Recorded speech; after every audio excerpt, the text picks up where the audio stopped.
abantu aba asooka ne Katonda naira ko omugayiga n'omulimu gwenkolera bisigere obbe era babo bainenga speaker amfukamire gansi ndiko kugula musa mugayiga so yema munabe yonga muri mu film daigwe ekyenda ekiri kwa Anita ndiye yali hand zone omuntu wa action wabikolwa nti ebintu bino tinasoso bikola ababaire babikolanga mu nkweko baleeta oguceeko gunene guti wasoka wetololero okwo ayono oguceeko ne bagwera ne gubounce olayogera esente leero badireeta mu November wa next year ayono bwakyogera saawe dimalada aba yakobya ati yo ekifo kyalimu kibayirenga ni budget ya buwumbi bimeka 2 aye mu myaka ale gundi timitegere ndaba ile kabaire kajanga ngoma sadono yena bana kunogogera bubi naye omukoro mudofu ne mulwanyo omukoro emikoro gyonna mu district ebbiri zenalabyeko mwabaddemu ebyobufuzi bingi kuba waliwo abamu kubakulembeza abakutenga omuzango tebakkiriza banaye boogere era awo twabaire ku byabufuzi ate ekyokutwabaire ku mikolo gya kyaki oba misigiti omukolo gwa Anita gwabadde gwakutongoza kampeni za President Museveni era yakikozeeko okitegeera ayi abakutenga obuzinda kuba kati katandikire iganga Ajiwarubi yabadde ayogera nga omuzindaalo agubisa mangu yawo yagira nga adduka nnyo yaduse kubamu kubata abaddewo nga Gabulezera n'agamba nti abatazze nga bafuna kaadi y'ekibiina tetugenda kubawagiriranga ddala okitegeera so ebyobufuzi byabadde byetobesewo bingi wamufunye bubi yakobya ati abakaali mu ntalo daigwedde ebintu ebyasawe tutambula kati kanko ekyokumalira osaze obutaida ng'okalwana lwanira eyo paka kankuwa kana akabadi supiika wa Uganda namba imeka bwe yagemye nga akazindalo yayogerenga ku bafraga beyala wabwene nga yogera ku Muwa Milton atujye mpola ni Walubi mwene tiyamwogere alikwogera ku bafraga beyala ba NRA anti naye Gabula yawangula kaadi gwaleto kimanyi anti ayinza okuba yadde engage olikwenda kungoba nti ku level ya Gabula akulira district eyo n'ekyalo by the way kwe babaire newaibwe awo ni Gabula avaawo waloba kutegera nti omutyami namba 3 alika wangere kanjeyo Gabula bakali mu campaign toyini Gabula yali side omusajja yasindise apology ye nete mwamulabyewo Gabula yasindise apology bwe twageze kaliro Salundi Bwire wamulabye abamu kuba omanyi okugwa ku flag tekitegeeza nti ekibiina okivuddemu naye osobola okulikorganizinga abamu ku abo abaliwo abakaadi n'abo abalemera okuyitamu naye nga bakyatambulamu n'ekibiina era babayirewo naye walabye engeri gye yakubyemu musajjawo Frederick Ngobi Gume owa Bulamoji North West nga azikusoosowaza nnyo ati Kasajja oba Kasajja Kasajja neyawangula Kasajja eyawangudde kaadi kuba Guma alina amafuta ag'obwerere alina abasirikale yabaire asobola otuukawo yabairewo ati wulira Brenda Namukuta yazzo oluvannyuma naye bamusoosowaza nga taliwo anti flaga beyala waliwo abamu otegeera nga ebya NRM tojja kubitegeera bulungi bimusobaku bikusikako wona yenda tutabike ogwire mu kaadi oyenda tukusoosowaza tutya nga ogwire tulinasooka bano baflaga beyala omulamu oguliwo anti ogaye nti wali bw'ogwa ku kaadi tekitegeeza nti ekibiina okivuddemu oba okyakolerera ekibiina linda waluyawo eyabairawo yabaire speaker wa parliament abaka ba parliament bona mu Uganda babairawo tebabaddewo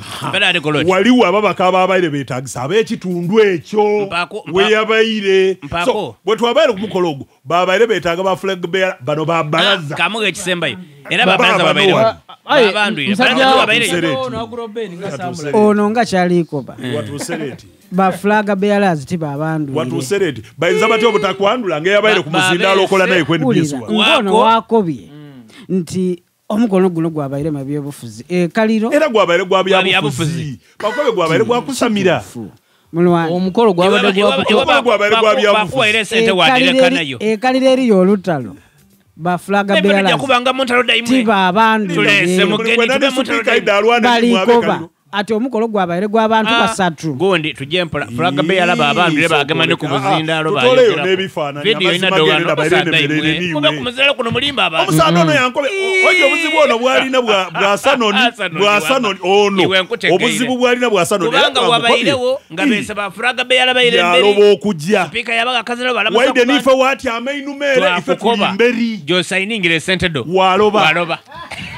watandika okobotimbo inekibasanga kyakaki nti okomyoko mpa amawulire agali ebugweri kuba waliyo duzi ebugweri saawa eno bannakibiina ky'NRM naddala olukiiko olwo mukulu mulwanyi ajja kunyamba baluyita batya olw'okukyalo abantu 10 aba NRM ye gundi komite ey'okukyalo ya NRM okay so olukiiko olwo lwasazeewo lwatudde ne bafuumuula Shabani Nkuutu gwe balonda nga chairman w'ekibiina ky'NRM mu disitulikiti yonna y'Ebugweri nga bagamba nti ono ali mukyekubira mu nkola y'emirimu tayagala abamu ku bafulaga beeyala b'ekibiina ky'NRM ali kuteetera n'abaopozitioni kati ne batuula n'ebyo ono byayenda otutamba kati mutuve ku kwogera ku bafulaga beeyala be bayese tutandika okulonooza ebyo byagobizza kyeyamaani mulamba yongeramu duzi twaja duzi eno kabiri bayisente ba NRM abakola disitulikiti y'Ebugweri bonabona kabiri batyaime bonabona babinga balondamu naye bwogundi omuyaka balonze omulala actually yabadde oba yabadde omumyuka we yabadde amumyuka gwe bafudde chairman Shabani Nkuutu yaja so Shabani yali ayiganga gano idi filimu de oyo timu yaka mu bintu eyo tisipenya era balwana era mujja kumuwuliramu Nkuutu Shabani Nkuutu mu kwogera kwe mabega yali tayagala ajuwandera okuwangula kadi yatekawunya emizizi ko gy'amaanyi lwaki nga tamwenanga era oluvannyuma olw'okumuwangula akalulu kati ono ye Nkuutu alumiza ajuwandera nti alina ba RDC bakolagana nabo okujja okuteekawo amaanyi actually abaamusuula mbegano so fulaga beeyala wa NRM omusuubira obutakolagana ba RDC abali mu security omuliro oguveere waaseero ewandera naye ajja n'aseesaamuko mutuufu atakwenda tomwenda tukoyo okwesiba ku bantu nga baba babinze Shabani Nkuutu baine bamufuumuula era bajja kusigala nga bajja baba mu ntalo kuba yena tajja yena ayina byakola ebirimu abayine ng'abakola emirimu tayita bayina okuba walala actually Shabani Nkuutu bw'oba omutunuulidde bulungi nnyo wano mu Busoga osobola kumugeraganya ne batwala kale batwala gano tajjaawo bali awo sikanzikozeeno batwala yenda okwemulisa buli kaseera aye mu biseera ebisinga akola kimubisaawo nga ye omuntu talumba muntu wundi kizibu ino batwala okulumba omuntu owundi aye akola ekimubisaawo aye munaifoole akola ino ekisoboka okuvunza baine kyokka nga nimwene tali bitawo azana kifiiriza bino bebakoba nti bwemba nga tininze waakiri ino noona n'ebya Shabani waliwo firimu eyaliwo nga nikyamaniro C5 Waiganga edukira omusaadde yalwala omugere wa waimu eyo musaadde bamuge emitwalo 10 gwe basooka okubira mu kibali bagaga kyamaani agawa omulwaire yagalya baali balikola sabbaawa twabogera kwade omusaadde yatabuka banange andi baali balikola sabbaawa omulwaire yakati alire sente dange ndikufa omugulu guli kundita aye nga kyeyamaani mulamba mbirire yagolola naddu Mati tuli kuyomba tuidukiza ngwiduki. Mulwanya obukiiko olwo luba lutudde kati ngawe kye basazeeyo kisoboka okumuggyako oba teyuna buyinza. Kisoboka era n'olukiiko lweno olwafugana olwa district. Olwa DEC. Yes, by the way about amaduzi bali ba DEC. Aba DEC basobola okutyama bagoba chairman. DEC ne yasooka okutyama amaduzi bwatwaje kulu. Bakugoba so abayize mu chairman ba chairman abakola bayiduliriza oyo tayida kwira. Olubutwaire luzibu. Kado kutsabire yebiri eyo.